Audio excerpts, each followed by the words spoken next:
It's the internet sensation that simply gets better with each week. It's the fifth Mascot, and it's only on WCPO.com. Here's the man who puts the O in CPO and the P in CPO. That was good. PJ O'Keefe. Good to see you again, my friend. Sensational sensation. That's what we are here. Good to see you, too. Now, before we get going, how many beers did you consume on Tuesday night watching the All-Star Game? 2.5. 2.5? Yes. And you were home. I was home. So you're okay. I was, yes. I feel like I was in my right to enjoy. You weren't driving your couch. Oh, absolutely not. No, Okay. There's no wheels or chassis on my couch. I thought Cincinnati and the Reds were well represented. Todd Frazier in the home run derby, splendid. Splendid. Was it, though? Was it splendid? No, he was good. I don't know. Good's not the right word. I don't think good's the right word. It was okay. It was great to see him there. Yes. It really was. I mean, good for him. I mean, he made it to the finals. Yes. Really by some twisted fate. Well, they had a different format this year. Right. The format was what helped him along. And that's new this year. It's 1v1. Yeah. You hit how many home runs I hit. I don't know if I like that. You don't like that? I don't think I like that. Do you think they tinker too much with this stuff? Like Bud Selig is just like he's really tinkered too much with this sport. I think you're right. I think he got when the tie happened. Yeah, he just went bonkers. Yeah, it was like he couldn't handle the negative feedback, and everybody's going to have a voice. Just let him talk and let the game play out the way it's going to play. Let the derby play out the way it's going to play. My favorite home run derby was Fenway Park. This was 2003-ish, 2-ish. Okay. Sure. Lots of home runs over the monster. Right. 18 home runs. Yes. Mark McGuire. Yeah. David Ortiz. Yeah. Just it was fun to watch. It was painful to watch most of this home run derby. My favorite was when Josh Hamilton was just jacking all those balls out of Yankee Stadium. Yeah. But I thought it was good he made it to the finals. Aroldis Chapman with the hamstring. Now, he claims he's fine. Mesoraco claims he's going to be fine. But here's what I don't understand. Why wouldn't Brian Price pick up the phone and call Mike Matheny and say, look, we're going to send him. He's there, but don't use him unless you absolutely have to. Why wasn't that phone call made? Competitive courtesy apparently doesn't ring true between these two. First of all, Chapman said he's going to be okay if he doesn't have to run. That's not good. What does that even mean? No. I mean, don't your hamstrings make you pitch too? I think that yes, when you walk to and from, I feel like that's you're using your hamstrings. I mean, I use mine, but as soon as someone lies down a bunt and you throw 75 miles an hour, at least it's strenuous. Yeah, I don't know, and that call could have been made, but I gotta bet that the Cardinals weren't willing. Well, and I would bet a lot of phone calls are made by a lot of managers. Hey, don't use my guy. Don't do this. Don't do that. But if I'm Bob Castellini, if I'm the guy signing the checks, I'm upset. I don't give a rat's patootie about this game coming here next year or what it means for baseball. That's my dude, and if my dude was damaged goods going into it, and then everyone allowed him to go ahead and play, I don't care about the love of baseball or the betterment of the game. That affects my team. Yeah, and I think some of it is that inclusiveness. The All-Star Game's kind of become this third-grade playground baseball game where everybody needs to play. Yeah. That's just not the case. I mean, if the game means something, play it like it means something rather than throwing guys in at arbitrary times. And the Derek Jeter thing was great. And really, if you look at his numbers, he didn't even deserve to be there. But for his career accomplishments alone, Jeter was welcome. Too much at that Jeter game. coverage, though. Oh, so much. I'm Derek Jeter down. So much. I am done with that. Yeah, it is. I don't want any that part was of so tailored to the New York audience. Devin Mesoraco. Yes. I think if people stuck around long enough to watch, they saw an emerging star. Quite the acrobat. Yes. There was that. What was it? A curveball that bounced below him, went all the way back to the backstop, and popped right up about 6 feet in front of him, or above him, I should say. And that's a baseball card right there. That's a baseball card. Yeah. So I thought the Reds, by and large, acquitted themselves well in this game. I really do, and I just worry about Chapman and whether or not he's going to be okay. But honestly, we must move on. Honestly, we must move on, and it makes you wonder. Is it worth it? Is all this worth it? I know where you're going with this. Well, the answer is no. And yeah, it means something now. So it only means something because Selig screwed up in 2002, and he thought, whoa, we'll make the most important thing in my sport dependent on some meaningless exhibition game in July. That's stupid. really tough to disagree with you, especially when there are guys involved, significantly involved, like the Red Sox head coach. What is he doing there when his team is in dead last place? What sway does he have on controlling the World Series home field advantage? Jose Altuve of the Houston Astros, while it's great to see him there and he deserves it, what sway does he have playing for a 40-win team that has to turn it around at 80% wins in the second half of the season to ever be a part of this? It's goofy. It is. It's just, just say what it is. It's an exhibition game that fans can enjoy. To me, the whole thing has lost its mystique anyway. It went away with interleague play in 1997. Before then, there was the intrigue of, wow, what's the? You only saw it twice a year in the AllStar Game of the World Series. Right. So take it for what it is. It's a glorified exhibition game. It's a playground game. Don't make it into something it's not. And really and truly, of all the sports, it's probably still the most competitive all-star game. That's true. So just hang your hat on that and don't try to turn it into the second coming of Babe Ruth. Yeah, that's true. And we'll talk more about interleague play in a little bit. I want to. But yeah, if you look at, that's the first one I've missed in a long time. Knocked Marty out there, too. I've been pretty good at those. If you look at the NBA and the NFL, it is exactly that. They adopt it. It is an exhibition game. Yes. Speaking of all-stars, our own Pete Rose will be involved in the 2015 All-Star Game in Cincinnati. What do you think of that, Ken Brew? Well, why would you not? I mean, it's like the 900-pound gorilla in the room. Anytime a major showcase comes to Cincinnati, you have to acknowledge the fact that Pete Rose once played here. You can eradicate him from the game. You can't eradicate him from the mind of every single fan in baseball. They know who he is. They know what he did. And if I'm the new commissioner, the first thing I do is grant limited clemency to Pete Rose. I'd never let him manage again. Not that I think anybody hire him anyway at his age. But I would let him be involved in all baseball activities on and off the field with the Cincinnati Reds and any other franchise they want. But for this commissioner, who's been nothing short of vindictive in his dealing with Pete Rose, it is an absolute disgrace to Bud Selig.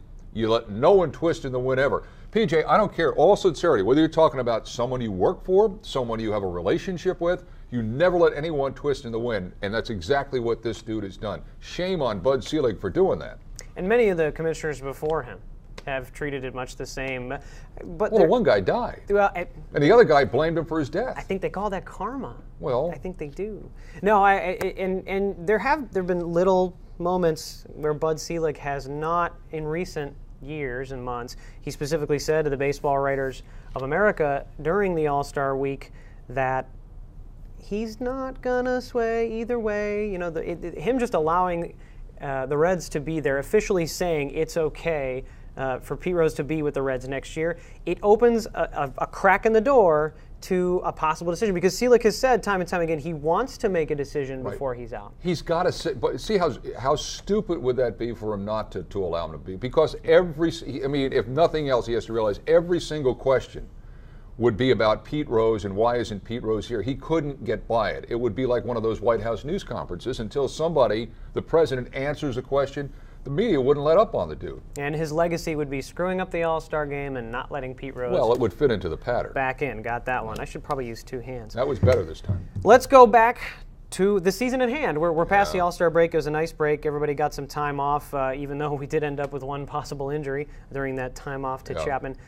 It's not going to be easy second half of the season, but compared to 2 months ago, we're in it. Right. Well, we're in it because the Brewers are they're behaving like it's their first day in long pants. That helps. I mean, that helps. Here's this. Think if the Reds had won that Saturday night game when they punted it because the third base coach can't figure out when to send runners or not. That dude's cost him at least 5 wins this year. He's wins above replacement. But let's just say they won that game. I mean, they're in first place by a half game. Yeah. If that happens. My feeling is this is more product of the Brewers collapsing than it is what the Reds are doing. Let's see what happens out of the gate. You got 3 in New York, then you got Milwaukee. I will say this, what concerns me about the Reds right now is that bench players are playing as regulars. And as Sparky Anderson used to say, you play a bench player long enough, you realize why they're a bench player. No disrespect to what they've done, but there's a reason why these guys don't play 150 games a season. No, that's a total fair point. And just when we got back to health and just when we got in good momentum, there it is again, that injury bug. An interesting stat here, the Cincinnati Reds are 3rd in the National League in run differential. Really? That's a positive thing, and it can be pointed directly to our pitching, of course. Sure. But that's promising because we have a greater run differential than Milwaukee and St. Louis combined. So if that trend continues, barring that health somewhat comes back to normal, there's a significant chance we're in first place come August 15th. Yeah, absolutely. Particularly since the Brewers are stumbling. But my problem is the Cardinals they've been pretty hot too, and I think they're a terrific second half team. And John Mozeliak, their general manager, unlike Walt Jocketty, has proven at the break he'll make a trade. In 2011, he had almost like a house cleaning there, and there was an 11-player trade, and he winds up winning the World Series because of it. Jocketty has proven he doesn't do a lot, if anything, at the trade deadline. He looks smart, and we could look at a couple things on that trade deadline. Marlon Byrd, one name that comes to mind, possible outfielder that could come in and help and contribute right away. But it smells funny. It does. I didn't do anything. I didn't even have lunch. The trade deadline, that what we're going to do there, it smells funny. And you know who went out and asked what that smell was? Someone else who smells funny. Someone else who always smells funny. And the smell may have been him, Mr. Satin, down at Great American Ballpark. Let's check in with what smells. Right. Hey, what's up? This is Mr. Satin for the 5th Mascot. We're down here at the ballpark, and we want to know, what is that smell? It smells like pretzels and hot dogs. You're at the ballpark. What is that smell, man? I think it's anticipation. I think that's what it is. It's anticipation for a great game. Oh, it's brats, hot dogs, beer. Yes. What is that smell? City. What's better than that? The smell of hot dogs, dirt, Americana. Yes. What is that smell? Skyline chili. Woo, I like Skyline chili. Yes, yes, yes. What is that smell? Well, it's not urine, because that'll be later tonight. It's food of some segment. Okay. I would say it's bar food. And what's coming later? Urine smell after the game when the bar's let out.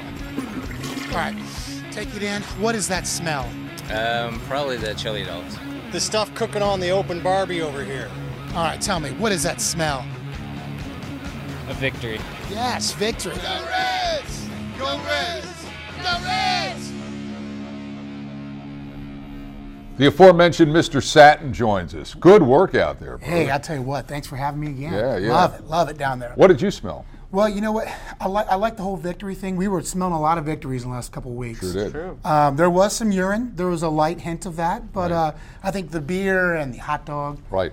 As Archie Bunker once said, you don't buy beer, you just rent it. Right? a little rental liquid. Yes. Let's talk about just. Before we move on, I just want to know, do you feel, now you heard what PJ and I said, can you smell this postseason coming here, or is this just some sort of canard that's been thrown on the curb and it's rotting like a fish on a wharf? I don't smell anything rotting right now. That's what I smell. I tell you what, the whole energy that was happening with Frazier and his brother there, man, it got my heart pounding a little bit. I got pretty emotional with that, you know. I was fighting back tears the whole time. No, I wasn't fighting any tears. We know that. But I'm feeling pretty good about this. Tell you what, right here. You brought up an important point that we didn't mention when we talked about Todd Frazier. He's got to get another guy to throw him balls. Yeah. I'm sorry. Yeah. His brother was more nervous than a 5-year-old at a beauty pageant. I mean, it was ugly. Yeah, that was like Jersey Brotherhood there. I think he needed to get like. I'd bring in the dude that throws me batting practice every day here in Cincinnati. Yeah, right. Yeah. That would work. That's what I do. Yeah, let's Price? Doesn't Price throw him? Well, they all take turns. Okay. I'd bring in somebody that would. Yeah. Let's we'll change gears here. Let's got it. In the second half of the season, we're coming up. Can I sit there someday and try and catch? You can. That's fine. I mean, maybe I can tip him to. Yeah. Of course, Matt Latos and Homer Bailey aching. Yeah. Into the All-Star break. I don't want to say limping, but aching. Right. And we're concerned they've got some time off thanks to that break. But man, should we be worried? Well, I did, when the rotation was set on Wednesday of this week, I did notice that both Bailey and Latos are going to pitch in the Brewers series next week. So you're going to get Leak, Simon, and Cueto against the Yankees. But would I be nervous? Yeah, because Latos has just been a walk-in malady since spring training, and Bailey, I got $106 million invested in that dude. So yeah, I would be concerned, because if either one of those guys miss their start, you know what's next. Here comes Tony Cingrani. We know how that works out. No. So, but that's it. That's what's happening. So you gotta hope and believe they'll be okay. Yeah, and maybe Cingrani's been able to hit a reset button in his time down in AAA. He should have put the glove on the other hand and started throwing right-handed there for a while. That'd be one way to fix it. But I worry too, especially Homer Bailey. He made a comment last year, which was one of his best years of his career, that this is the first year I've felt fully healthy. Well, what does that? What does that mean? That means he's having these problems chronically. Every year something's coming up, shoulder, hips, back, whatever it is. So you worry if it's just bubbling right back up again. What you worry about is, did they back the wrong horse? I mean, you had Latos and Cueto and Bailey were the big three, and for that matter, Chapman. Did they back the wrong horse with that $106 million? And we've talked a lot about that. It's not a smart deal for a long-term baseball team. Nose is itchy today for some reason. You know what's going to happen, though? He's going to go 500, but he's going to have another no-hitter. And everyone's going to get excited and say he's amazing, which it's great. That brings a lot of excitement and energy. But 500 is not going to get us into a red October. Where Homer Bailey is the best, honestly, is against the teams, and I hate to say it, not the great teams, but the okay teams to the bad teams. Yeah. If you, I mean, I don't know if it's just me, but I've watched Bailey against the really good teams. He'll go through their order once, maybe twice, but by the time that sixth inning comes in, boom, they've figured him out. And he's not great at making in-game adjustments. I don't mean this year. I mean historically, it appears to be that way. Yeah, you're onto something. I think against a slugging team like the Yankees, it's smart of Brian Price to not put him in that rotation. Right. He's got his two best guys in Simon and Cueto lined up for that series, and Mike Leake's there as well, who's been solidly consistent all year. So yeah, you're onto something to get him a little bit more time. And now when you have that Brewers team that is just falling action, it might be bring perfect. Your hammers back. Might be perfect. You give him extra time. You got one. Well, if I didn't, soft toss there. If I didn't catch that, it would have been a rupture. Well, at least it wasn't at your head. Yeah, caught me off guard. That would have been all right if it were. Speaking of the Yankees. Yeah.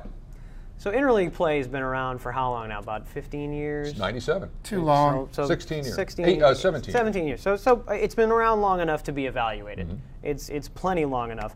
And it's like two different worlds. At first it was charming. It was, okay, we'll play 6 games a year against the AL. And then it became 10 games. And then it became 16 games. And now we're starting the season against the American League. Right. It just drives me nuts that those teams play as much as they do. Not only does it take away from the aforementioned All-Star Game, but the World Series is almost like a revisiting of, all right, yeah, we did this once before, we can figure it out. It was something that was nice, and it should have been kept to like 6 games, 3 there, 3 here. You have interleague baseball every night. Somebody on some night is playing an interleague baseball game.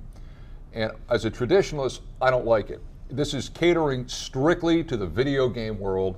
And that crowd that, watched it happen. You could build your own team, and the Angels could play the Cardinals every night in 1993. This is what this is catering to. I would favor going back to a limited interleague play, and I think you play I don't need to see the Indians every year here in Cincinnati. No. And it rotates. And maybe some years you get the Yankees, and maybe some years you get the Rays, and maybe some years you get the Angels. But just 3 someplace else and 3 at your park, and that's it. And, schedule maker, you figure out how to make it happen. But you and I both know it ain't going to happen. True. No. It's interesting because I feel like I could be a designated hitter, in the American League. Oh, let's not. You know what I mean? I mean, if let's think about that. I mean, all right, let's think about that because it shouldn't take too long. That's bold. My stance, waving pitches. I think I can do it. Now, here's the thing about the National League. You're never going to see me. You're never going to see me playing shortstop. So there's the thing. That's right. No, you're not going to see me in the field, but that's the thing. It's watered down. I'm going to say something right here, and I expect both of you to hop on me like a cat covering up what on a beach. Oh, what do I know? What? I think the DH should come to the National League. Really? I'll tell you why. Okay. I'll tell you why. Anybody that's watched a pitcher hit, all right, it's an automatic out. Now on this Reds team, anytime you got a pitcher, the 8-hole guy and the 7-hole guy, you're giving up 9 outs a game. You're giving up 9 outs a game. Why wouldn't you want, if you were a team, to go out and trade for or cultivate or bring somebody up that's just a great hitter, and then somebody who later in their career could just hit? What position would this team be in? Joey Votto's got a bad wheel. If he just was their DH, oh yeah, that's a good and could DH until his wheel got good. It's Adam Dunn is another example. That is a great example. Sean Casey as well. So what? I mean, all the purists decide what's wrong with it. We already know the game is bastardized in one leg. Let's go all the way. Yeah, it's a very interesting proposal. I think the unfair comparison is in the NL, it's a lot of small markets, and if you want a premier DH, you got to be able to pay him. Now, all those DHs in the AL that are consistently producing numbers are making big money. The Yankees and the Red Sox have made a living of this in the last 20 years. So from a Reds perspective, not like we haven't shoveled out our fair share of cash for the right players lately, but there will be a lot of teams that suffer. There'll be a lot of teams that end up with some mediocre, okay, yeah, he'll get you 265 and 12 to 18 home runs, but I don't know that the comparison of the dynamic will necessarily add up. And to support your argument, I mean, who would be the DH on this team? Chris Heisey? Ooh. I mean, really. Donald Lutz? Yeah, Donald you really Lutz, don't know. I tell you what, we do that, then we dump the interleague play. I would make that trade in a heartbeat. There we go. All that could go away that and would bring work. the DH to the I like National that. League. All right. I would do that in a heartbeat. But nobody else out there would agree with it. Listen to Ken, you guys. Listen to Mr. Brew over We'll here. start a petition. How does that Next, the Yankees. Yes. I can sing the Yankees fight song. By the way. You can, The please. Yankees, see, the Mets had a bad. fight song. Meet the Mets, greet the Mets, step right up and meet the Mets. Bring the kiddies, bring the wife, guaranteed to have the time of your life. So they had that thing out there. Good. So That's good. then the Yankees had to have their fight Well, song. of course. The CBS on the Yankees. Here come the Yankees, shout it out loud. Here come the Yankees. We're really proud of our Yankees, and we're gonna win today. 2, 3, 4, hit, run, line, score, go, go, go. Yeah, That's pretty that's good. legit. that's pretty good. That No, is they had legit. the fight Well song, done. which is one of the That's good, yeah. one of the problems Corky, with the get Reds is Corky they don't excited. have the we don't Oh, have a fight song. it's in the 7th inning. It's Cincinnati, Ohio. Oh One my more hour God, and I'll that's be home. horrible. Cincinnati, Ohio. Connie, what's her name? I think we need Connie to work on this. Connie We need to Smith. work That's on right. this. Connie That was a Smith. bad song when it came out, and it's Oh, not man. gotten better with age. You know what? It grows on you. I hated that song at Nothing first. is growing but over here. you know what? Growing I on that smirk. song is I zero. smirk Zero now. growth. I smirk now. I Connie do. Smith. If there's a Connie Smith, if there's a Connie Smith fan alive, I hope you're watching. But no disrespect, What'd but you say we last got week? Down at Spring Grove. Right. Yeah, right. For all of you in Spring Grove, we got to do better than that. We got to do better. Yeah, I agree. Gotta There- do There's Good there challenge. is something. Well, it's better than using Katy Perry for Roar like they did for the Bengals for a short That was time last terrible. year. That was a Anyway, bit. to get back on topic. Guns N' Sure. Roses. What's next? It's Topic. the Yankees, and the Yankees are dreaded not the Yankees. Yankees that we remember. No, they're not. They're 500 baseball this Yeah. year, which is different, I think. Yeah, but definitely still a formidable opponent. Their pitching has come and gone all year, but you got a couple of talented guys in there in Phelps and Kuroda. Yeah. And McCarthy's hit or miss. So we'll a couple of day games in the afternoon in the big city lights in New York, and hopefully we can kick off. We are the better team. I mean, Yeah. I think we can agree. That Sunday matchup is going to be good, I think. Yes. I think it's be a good matchup. And Yeah. then, of course, their best pitcher blew his elbow out. That's right. What's his name? Tanaka. Yeah. Yes, he's They've off. had a lot of pitching issues, but as you mentioned earlier, PJ, they do hit the ball fairly well, and that's what's keeping them in it. Yeah, but fortunately we have the remedy for that, and it is good starting pitching. So I expect to come out of there 2-3. Good. Then we head to Milwaukee against the Led Zeppelin Milwaukee Brewers. Falling down fast, and I think we have a yeah. lot I of wasn't chances. sure Not where the you were going band. with that. No, not First the band. record. No, just the actual. Okay. The actual blimp. And there were plenty of great chances there. A couple of undecideds here for the Brewers, which is interesting. I'll take that bet. Are you slumping so bad that you can't pick your starting pitchers? Well, that. considering the way they pitched when they were here, they probably are hoping like they don't have to pitch, or maybe they'll use a tee or something up there. I mean, it was just like, to me, if I'm Milwaukee, I'm just hoping that something has happened over the last 4 days, because they look horrible when they were here and over the last 10 days. So yeah, I'm looking forward to that season too. I think you're right. The two hammers, Bailey and Latos, if they're healthy, that's a great 1-2 up there. Absolutely. And we will be on the lookout for trades possibly in the next week. Trade rumors. Well, I mean, I'd love to see one. Ben One more Zobrist. bat. What do you think? One more bat? Ben Zobrist. I would love to see. The guy I think I said it here 2 weeks ago was Josh Willingham. You did, Josh Willingham. I'd like to on see that Josh list. Willingham, and I think he's a free agent after this year, He so is. you may not have to pay that much to get him. It's timely, at least for this year. Other guys have been around, like Ian Kennedy. If you need some support there to try and bolster up that injured staff, and I'm telling you, Marlon Byrd is not a bad option. You would have to play. You'd have to play him every day, though, which means that you'd have to sit Ludwig and Heisey. I think you could work something out with him. He's He's getting into that veteran mindset where I think he could. But why he could would you make a sacrifice deal it. for him if you weren't going to play him every day? Because he's a right-handed bat. The other two guys are right-handed bats. So it's kind of like, what do you? I'm not saying don't do it. I thought he would have been a difference maker last year, but I mean, if you bring him in, you're almost committed to saying I'm going to play this guy every day, or why just make the trade? I think for at least the next month or maybe even 2, while Joey Votto is out, and you need somebody to fill that first base spot, it can rotate around between Pena, Bird, Ludwig, whomever. Or put Bruce at first. And pop him in outfield. Yeah, now he's thinking. I like Bruce. There we go. There's a reason why this guy's in charge of WCPO.com. That's right. True. Yeah, You heard that, didn't you? I do. Big It's a promotion. rumor. Big that promotion. happened. rumor. Yeah. Oh yeah, Oh, big that's rumor. great. Yeah. No, love rumor it. mill. No. So interleague play, That's perfect. we talked a lot about it. We don't dig it. Don't like it. Too much of it. You tell us. Does anybody really get excited about the Royals coming to their town? I mean, the Royals get excited about leaving Kansas City. if you Is like- Bo anybody- Jackson still there?